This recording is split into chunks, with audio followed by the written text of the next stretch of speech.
That's what the banker told me. You co-signed a $160,000 loan. But I never signed anything. Ever. Turns out, my parents forged my name, used my credit to fund my sister's life. No apology. Just entitlement. Then I uncovered the truth. 3 fake credit cards. A forged business account. A $4.8 million scam, all in my name.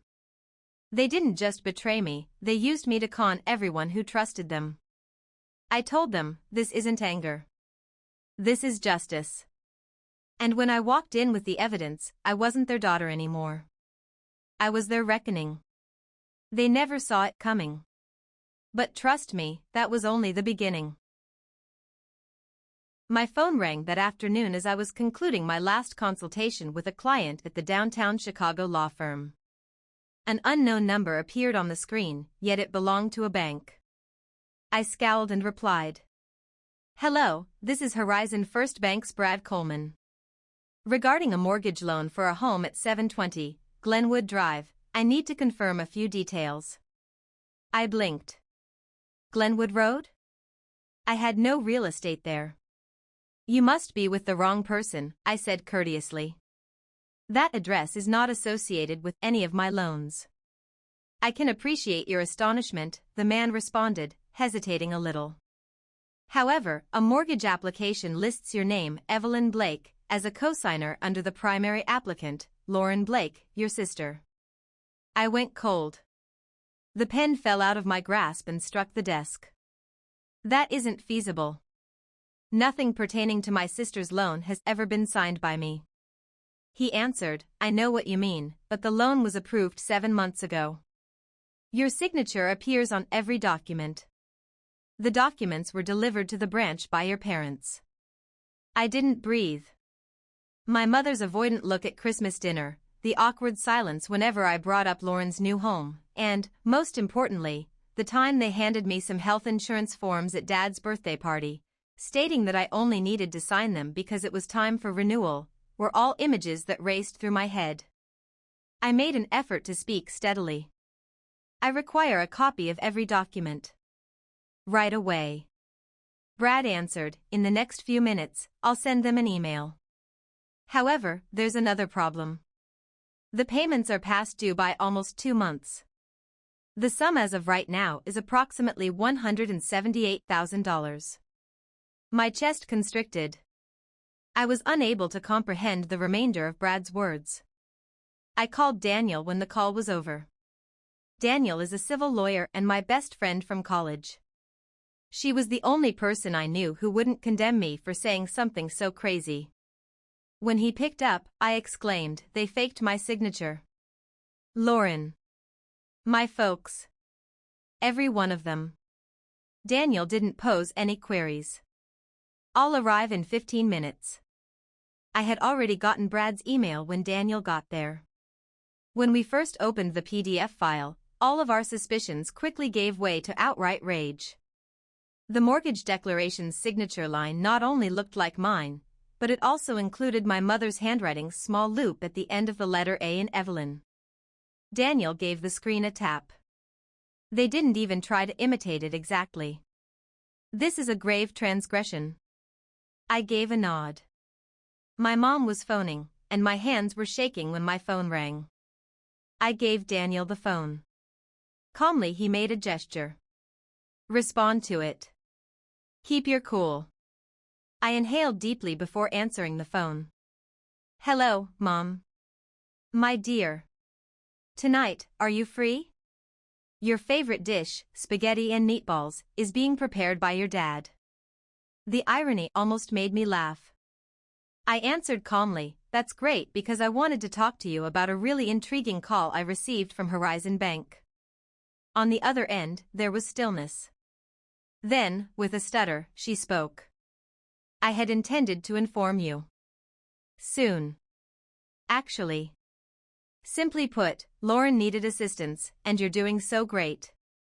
So you decided to fake my signature as a solution? I yelled. You know that I can lose my job because of this? My legal license? Evelyn, you're overreacting. We are related. Families support one another. I gritted my teeth, trying to maintain my composure. Assist one another? Or simply assist Lauren? I owe you almost $18,000, and you said nothing at all. Lauren will reimburse it. All she needs is time. Staring at the computer screen that displayed 3 past due payments, I interrupted her. This evening, I'll be over. Lauren had best be present as well. We must speak. Evidently. Still trembling, I hung up. Daniel shut down the laptop. Would you like to file charges?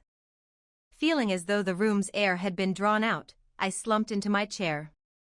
I'm not sure, I muttered. But I must know the truth.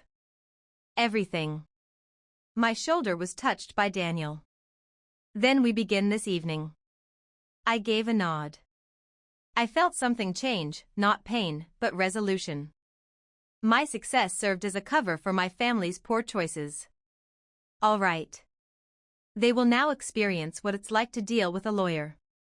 At 8 p.m., Daniel came back to my office with a bag of sandwiches, his laptop, and a more serious expression than I had ever seen.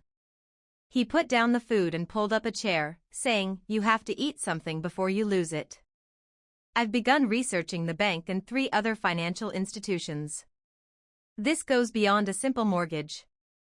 I gazed at his screen while files appeared, including my social security number, personal email, and name. There are 3 credit cards in your name, Evelyn, he replied softly.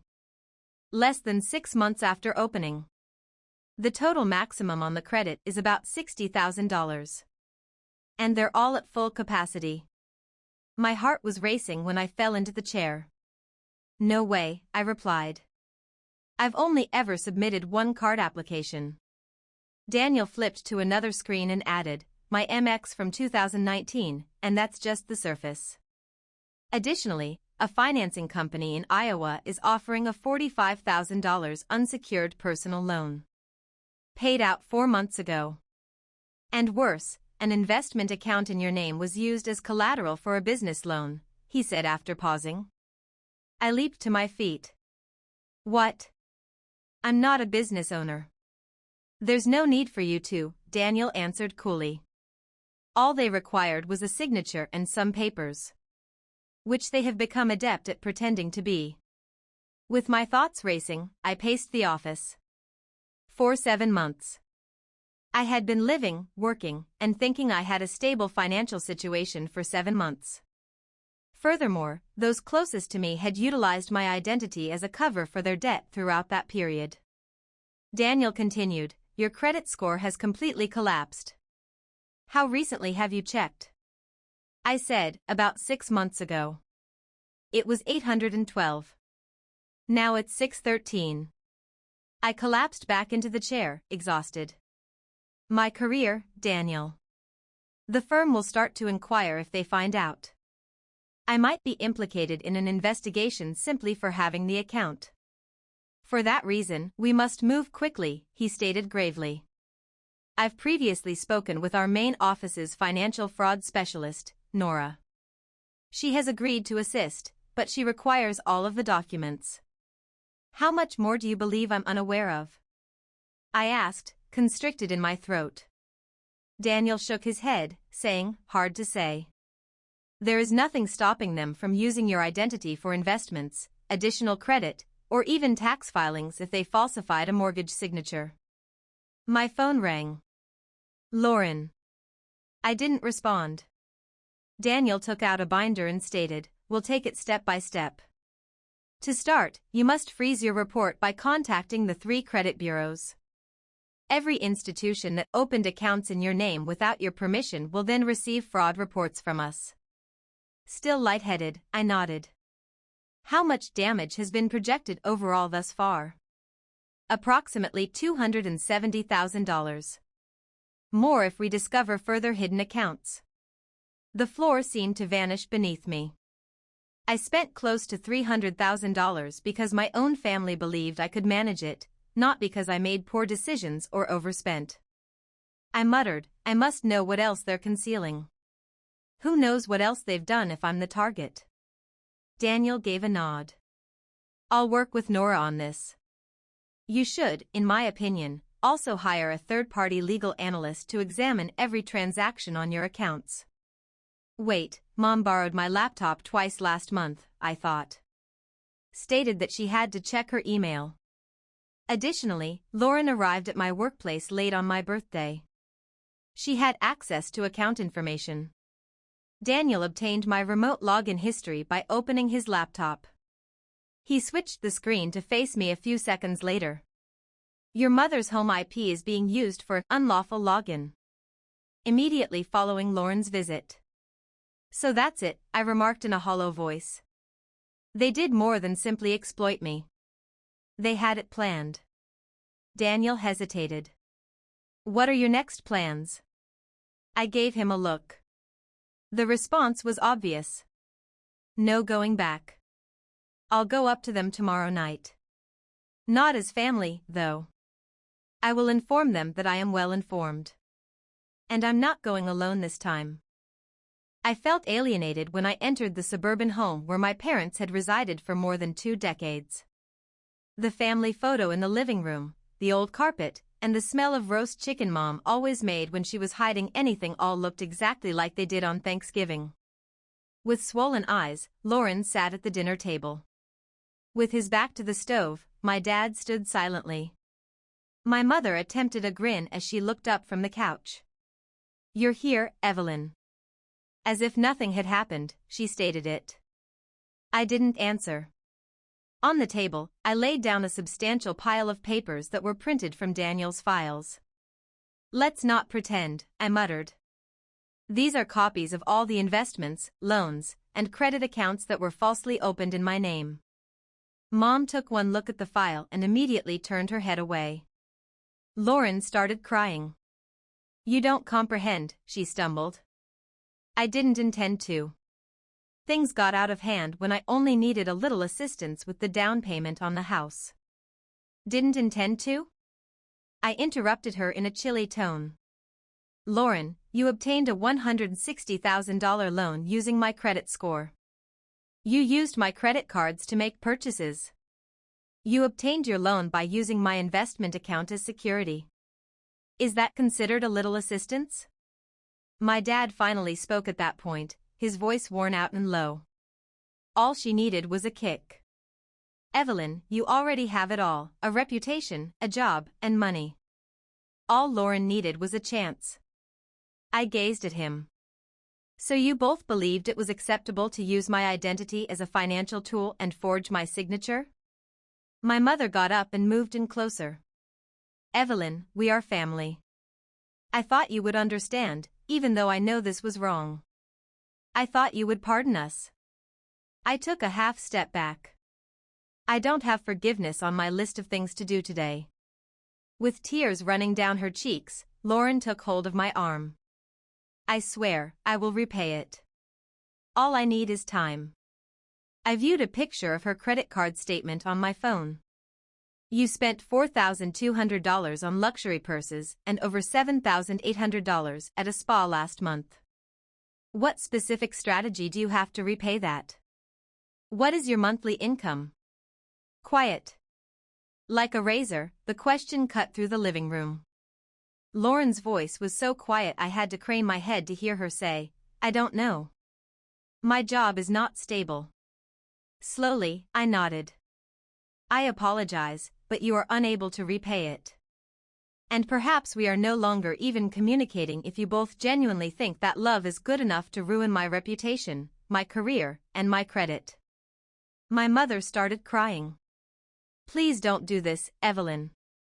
Your sister is going to lose her home. I turned to face Lauren, who was now shaking like a kid who had been caught red-handed.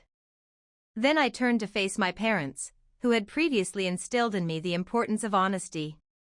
They were now waiting for me to simply turn away. I have gotten in touch with an attorney, I responded softly. I'm submitting a complaint about identity fraud to the State Financial Crimes Unit tomorrow morning. My father frowned. Are you really planning to go to court with your own family? My response was, I'm not taking anyone anywhere, you brought this on yourselves when you chose to exploit me without asking. You can't do this. I'm your sister, Lauren said. I inhaled deeply while attempting to maintain a steady voice. You are my sister. But you're also the person who wrecked the career I spent a decade building. You don't get to steal everything from someone and then ask them to smile and forgive you. My mother buried her face in her hands and fell into a chair. My father said nothing. All Lauren could do was look at me with fear in her eyes. I looked around one more time and proceeded toward the door. I'm not doing this out of anger. I'm doing it for justice. Because if I stay quiet now, there will be a next time. And another after that, until there's nothing left for me to protect. The tears, the treachery, and the overused justification, were all gone when I shut the door behind me. For the first time in my life, I came to the realization that family does not give you permission to harm someone and call it love. I was sitting in the office of Dr. Clara Whitmore, a senior financial advisor at the legal company I was working for, 3 days after I had confronted my family. After just 5 minutes of meeting her, I understood why Daniel had introduced us. Solstice remained silent. As though deciphering a cursed treasure map, she meticulously typed while carefully examining each data line. As I watched the screen fill with previously unseen numbers and account names, I sat next to her, chilly sweat seeping down the back of my shirt. She finally said, "Evelyn," after nearly 2 hours of tracking down the transactions. "We have a much bigger problem than you think." I raised my head. "How big?" "Big enough to call the FBI." I didn't breathe. Solstice swung the screen in my direction. "I've been tracking a series of suspicious transactions from your investment account, used as collateral for a so-called private investment fund named Riverpine Growth Fund. Ring any bells?" I gave a headshake. "Exactly. It doesn't exist. But several members of the Windmere Golf Club, where your parents are regulars, have invested in it." A spreadsheet appeared. I traced the flow of funds. A total of $4,800,000 passed through at least 4 intermediary accounts, 2 in the US, 1 in BICE, and 1 anonymous account in Luxembourg. Oh my God. Breathing hard, I pushed my chair back. "The statement it doesn't stop there," Solstice added. "They used your financial records and reputation, including a copy of your real investment portfolio, to convince others to contribute.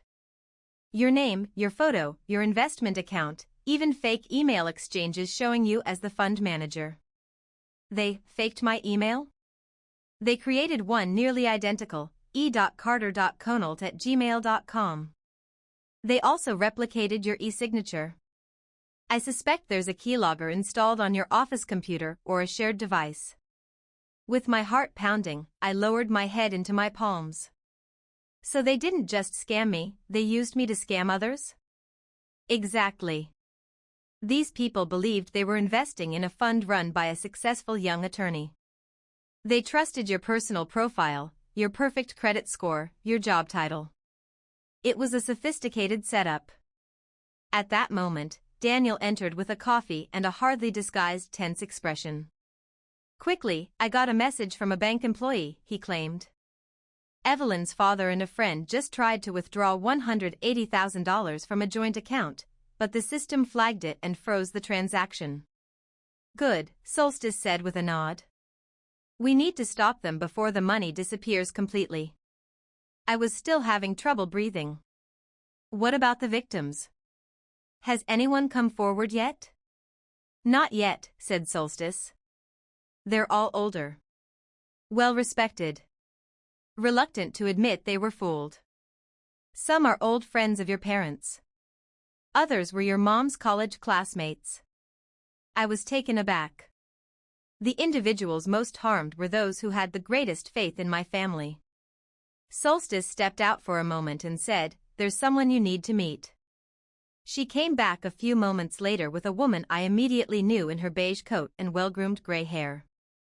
"Mrs. I said, Henry Ward, a lifelong friend of my mother's and my former high school instructor." "Hello, Evelyn," she murmured. I could trust you, she said.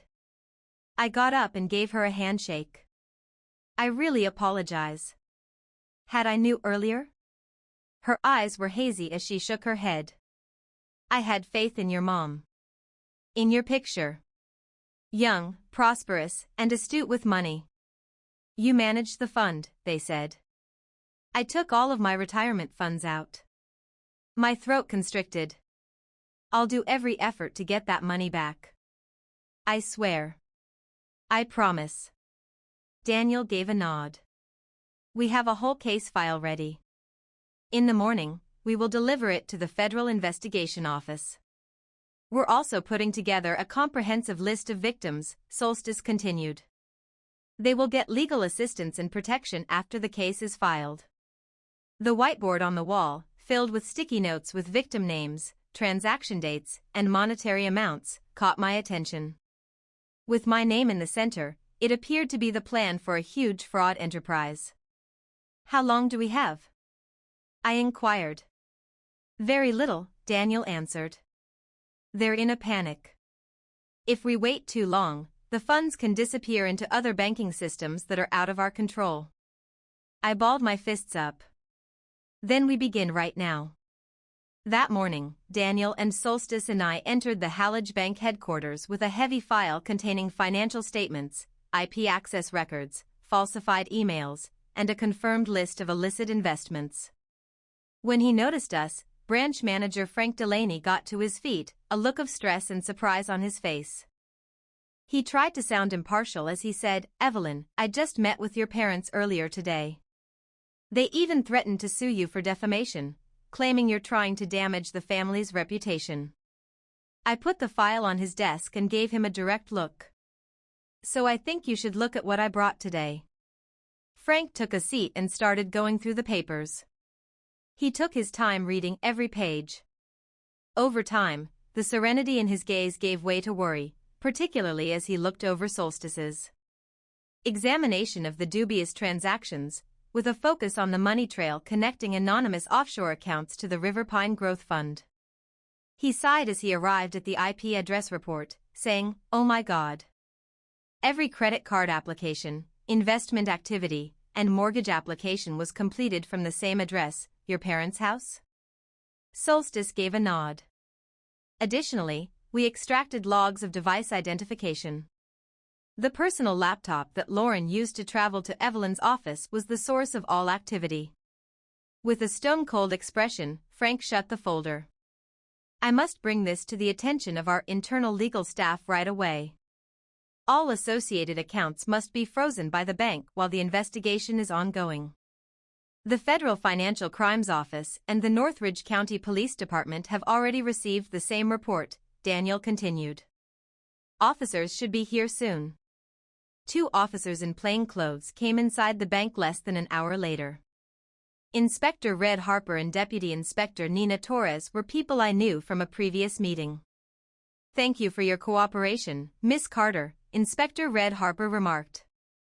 "The evidence has been examined. It's time to include the relevant parties." While Frank called Lauren and my parents to ask them to come back to the bank to explain some details about the mortgage paperwork, I waited in the back conference room. Probably still believing they were ahead of the game, all 3 agreed right away. My mother spoke first when they walked in, her tone informal, as if she were entering a cocktail party. "Hey, Frank. Thank you very much for calling. We decided it would be best to resolve the matter with Evelyn right away." My dad nodded curtly at me. Lauren refused to look at me. "Get everything in order?" I pushed the paperwork across the table and said, "Exactly. Please have a look at this. It includes proof of financial manipulation, fraud, identity theft, and federal law infractions." There was a dead silence in the room. Lauren's eyes widened as she shuddered. My mom grabbed the file and furiously leafed through it. My father's palm clenched into a fist as his cheeks flushed. "What do you think you're doing, Evelyn?" he hissed. In response, I said, "I'm stopping the 3 of you from ruining my life and the lives of at least 14 other people." You referred to it as supporting family. I refer to it as organized criminality. My mom hit the table with a slam. You're going to lock up your whole family for a few infractions? Your sister is Lauren. I looked her in the eyes and answered, no. I'm bringing criminals to justice, regardless of their last name. The two officers then moved forward and flashed their badges. Morales declared, you are being placed under arrest under a summons from the Federal Financial Court for charges of fraud, financial crimes, identity theft, and operating an unlicensed investment scheme, Charles Blake, Margaret Blake, and Lauren Blake. My mom's mouth fell open. This is an error. The victims are us. This is something she made up. Lauren started crying. I had no knowledge of such offshore accounts. I simply assisted Mom and Dad in persuading some of their acquaintances to invest. Morales took my father's place as he attempted to stand. Sir, we suggest you be quiet. Anything you say right now could be used against you in court. My mother turned to face me with angry eyes as they were escorted out the room. Evelyn, you'll regret this. Families don't treat one another like this. I remained silent. I did nothing except observe till the trio vanished behind the glass door. I no longer had a heavy heart. Daniel moved to stand next to me. Are you all right? Not exactly, I answered. But I'm headed in the right direction. Upon opening my phone, I discovered texts from multiple victims, people I used to consider family friends, expressing their gratitude for my advocacy of truth. The day my family's trial started, Federal Courtroom 4 in Chicago was crowded. I clutched my statement folder as I sat in the front row with witnesses and attorneys, feeling as though my heart no longer belonged to me. Charles Blake, my father, was sitting across the room in an old gray suit that looked more worn than I had ever seen. Margaret Blake, my mother, sat quietly next to him, looking at me every now and again with beseeching eyes. And my sister Lauren appeared to be a dim shadow. Pale, with dry lips and lifeless eyes, she stared down. With a firm tone, Judge Roberts began the trial. The defense lawyers relied on well-known clichés, such as inadvertent familial pressure and financial difficulties. However, their story started to fall apart when Prosecutor Whitaker took the stand. With a forceful voice, he stated, "We intend to prove these actions were not the result of ignorance but of a deliberate, organized scheme." Not all elderly victims were defrauded by the accused. To create credibility, they used their daughter's identity and reputation as a weapon. Shortly after the opening statements, I was called to the stand. When I glanced at the front row, I noticed that Miss Ward and 4 other victims were seated only a few feet away, but my steps felt heavy. I knew I had to be strong. Trying to maintain my composure, I said, "My name is Evelyn Blake. I work at Rothman and Lindley as a corporate lawyer. In less than a year, I found out that someone had used my identity to register a phony investment account, 2 loans, and 3 credit cards in my name. I produced all of the proof, including every phone call I had received from banks when my account was used as collateral, every falsified email, and every IP trace from my parents' home. I looked Lauren in the eyes and replied, I wasn't just betrayed. I was used as a cover for illegal activity. My relatives took advantage of my success to entice people to put money into a fund that didn't exist. The prosecution then presented victim testimonials, bank statements, and most crucially, social media images, my father posing at a Florida golf course, my mother wearing fancy outfits on a yacht, that were shot at the very moments that significant withdrawals were made from the victims' accounts. As Ms. Ward indicated that she had invested only because she thought I was handling the fund, the courtroom erupted in gasps. Lauren's attorney contended that she ought to receive special treatment because she merely did as her parents told her. However, no one in the room questioned her involvement after the prosecution disclosed that she had used my resume to apply for a job, including my law degree, e-signature, and bar license number. After poring through the case papers for almost an hour, the judge looked up. The court hereby sentences, based on the facts given, the victims' testimonies, and the federal prosecutor's office charges. I could hear a stapler clicking from the clerk's desk since the environment was so tense. Charles Blake, 18 years in federal prison, the first 10 of which are without the possibility of parole. 15 years in federal prison for Margaret Blake. Lauren Blake faces a 12-year sentence in federal prison as well as lifetime exclusion from all financial services. Lauren immediately started crying. With a pallid face, my mother sagged into her chair. My father's eyes were lifeless and he stared straight ahead without saying anything. The judge went on to say, all assets related to the case, including jewelry, cars, real estate, and domestic bank accounts, will be seized as restitution for the victims. In collaboration with the FBI, the court also mandates the recovery of funds held in foreign banks. Mrs. Ward took my hand gently. "You made the correct decision," she muttered. That was what I wanted to think. I had to think so. However, I still felt pain because I had to sacrifice my family in order to do the right thing. I didn't cry when the cops escorted the 3 of them out the courthouse. I also didn't smile. I simply sat there, simultaneously complete and hollow. With tears running down her cheeks, Lauren turned around. "I apologize," she muttered. I had no idea it would progress this far. I didn't answer. Since I was certain she was aware. They all did. And even when they could see the brink of the cliff, they continued. Even after the trial was over, my quest for truth, justice, and the victims was only getting started. I came back to Rothman and Lindley a week after the sentencing with a totally different attitude. Evelyn Blake, the daughter attempting to preserve her family's honor, was no longer me. I returned as a survivor of the betrayed trust earthquake. I was also aware that I wasn't alone. The board of directors sent me an email less than 2 days after the sentencing. They were starting a brand new program called Reclaim and Rise, which would provide victims of family members' financial wrongdoing with both legal and emotional support. The CEO wrote, "We think you are the most qualified person. Not only due to your knowledge, but also because you have first-hand experience. You may relate to the suffering. And you have given it a purpose." I was torn for hours as I glanced at the email. There was a part of me that wanted to permanently close that chapter. To put it in the past and forget it. However, my bolder side saw that this was only the beginning and not the end. "Yes," I replied. I didn't get much sleep during my first week as director. We started establishing the program's framework with Solstice and Daniel. They started a hotline. A website launched. In just 10 days, more than 300 people had contacted us, primarily middle-aged women, the elderly, or those who had been deceived by a trusted person. Marlene, who is 67 years old, made one of the first calls that startled me. She said on the phone, "I took out a loan from my entire retirement fund to help my son launch a business. He's gone now. No cash. No house.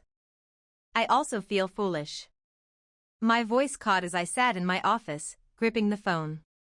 I gently reassured her, "Believing someone you love is never foolish.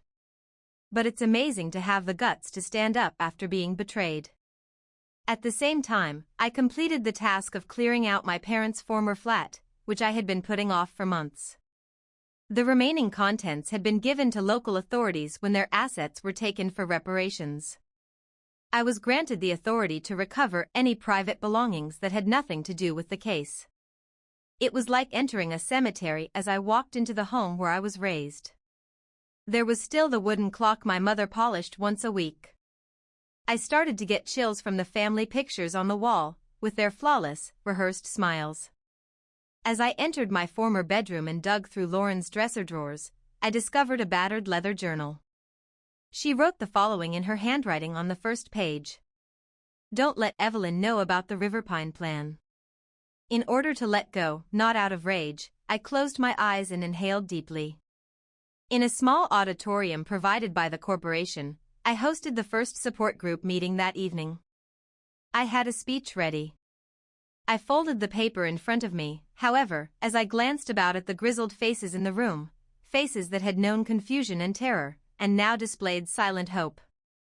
I said slowly, I'm not here to tell anyone how to heal. The reason I'm here is that I used to sit right where you are. Before things went too far, I thought that family was the safest place. I used to believe that some boundaries could not be breached. The room became silent. Then Lindsay, a young woman, got to her feet, tears streaming down her face.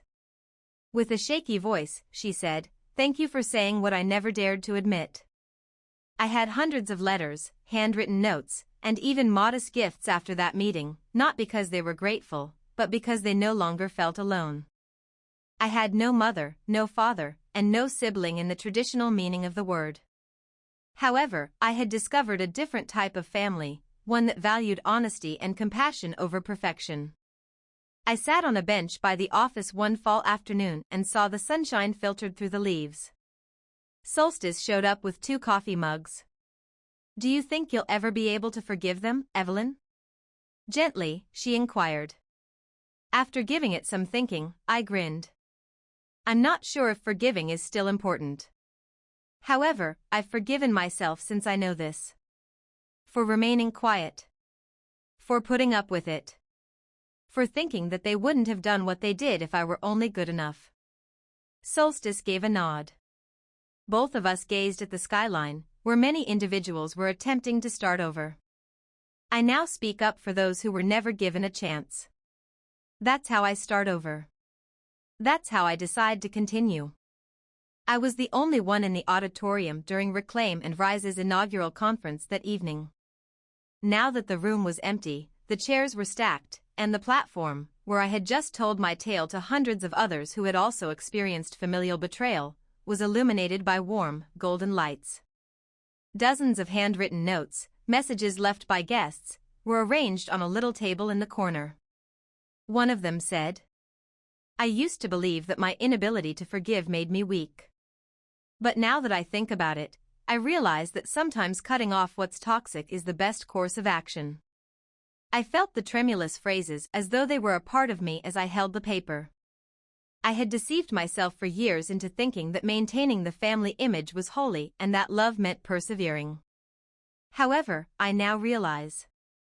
Silently enduring agony is not a sign of true strength. The secret is to speak up. In defending ourselves against the cycle of deception and abuse, as well as others. I was once the daughter who made an effort to win over everyone. Who knew that my family would genuinely adore me if I put forth more effort, was kinder, and achieved greater success. However, the reality is?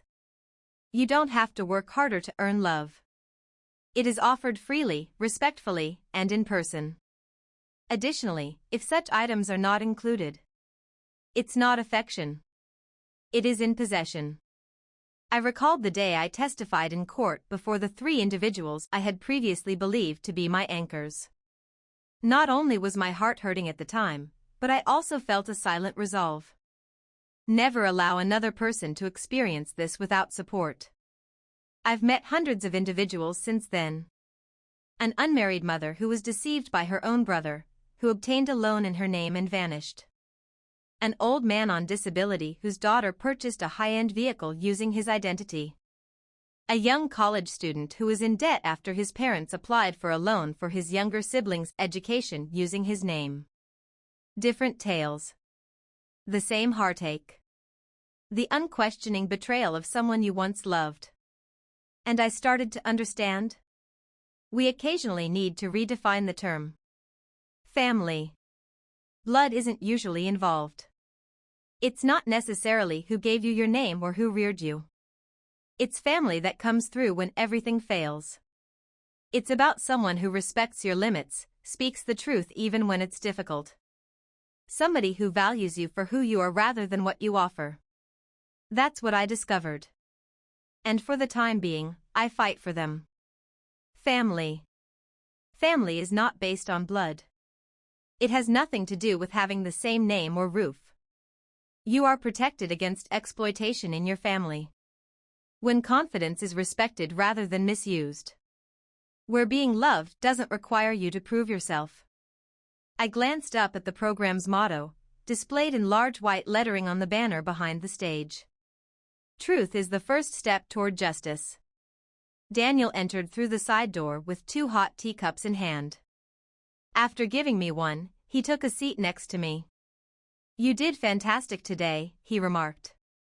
"Not only for what you shared, but also for the emotions you evoked in others, as like they are no longer alone." I grinned. I simply don't want anyone going through this to feel inadequate or bad about leaving their former family. Daniel paused. "Do you ever consider pardoning them?" Through the window, I could see the sunset gradually turning to dusk. I answered, "I don't harbor animosity. However, forgiving does not include allowing them to return. Forgiveness is for their mental well-being, not for a second chance." Daniel gave a nod. "I understand that." With steady eyes, I turned to face him. "I've stopped looking for love from those who have wronged me. I'm creating a new kind of family, one composed of listeners who show respect. Who cares? You are liked by others. Similar to Solstice. Like every individual who took the stage today to share their experience." I lifted my teacup. To be honest. To bravery. And to a fresh interpretation of what family is. Daniel clattered his cup to mine. To the fresh starts we decide on. And I realized my life was no longer bound by the past as nightfall softly descended outside. A family member had died. However, I had discovered who I was. From there, I started rewriting the definition of family, by hand. Evelyn's tale serves as a potent reminder. Love and safety are not usually associated with family. Those closest to us can occasionally cause the most severe injuries. However, Evelyn demonstrated that quiet is not a sign of true strength. The secret is to get up. Upon deciding on the truth. In preventing injury to both you and other people. She not only got her dignity back, but she used her suffering as motivation to help others come out of the shadows. Sparkles, how do you feel about Evelyn's path and her courageous decisions? Leave a comment below with your opinions, and remember to subscribe to the channel for more honest, touching, and motivational family tales. Peace is sometimes the best form of retaliation, not rage. It's about living a good life, getting healthy, and not letting the ones who have wronged you define you. I didn't yell my way to victory. I prevailed by remaining strong, defending others, and putting purpose ahead of suffering. Establish limits, get stronger, and let go gracefully if you're harboring betrayal. You owe yourself freedom, but you owe no one your quiet. After being betrayed, have you ever had to get back up? We're listening, so share your tale in the comments. Recall that healing is not a sign of weakness. It's how you regain control. For you, what does rising mean?